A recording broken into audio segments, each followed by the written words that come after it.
Meet Lady Jane Grey, the teenager who was thrust onto the throne and became a pawn in a dangerous game of power.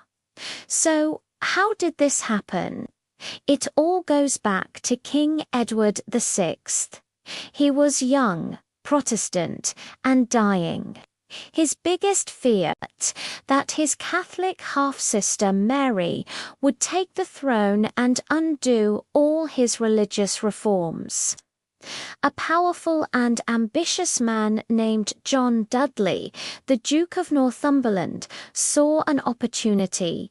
He had a plan to keep a Protestant on the throne and, more importantly, to keep his own family in power. His plan centered on his daughter-in-law, the intelligent and devoutly Protestant Lady Jane Grey. Jane was King Henry VIII's greatness, giving her a distant but legitimate claim to the crown. Dudley convinced the dying King Edward to change the line of succession, bypassing his own sisters Mary and Elizabeth, and naming Jane as his heir. When Edward died in July 1553, Jane was completely shocked to learn she was now Queen of England. She reportedly fainted and protested, saying the crown wasn't rightfully hers.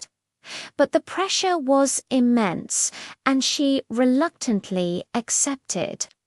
On July 10th, she was proclaimed queen, and her short, fateful reign began. However, the English people didn't support this move. They saw Mary as the rightful heir, the true daughter of King Henry VIII.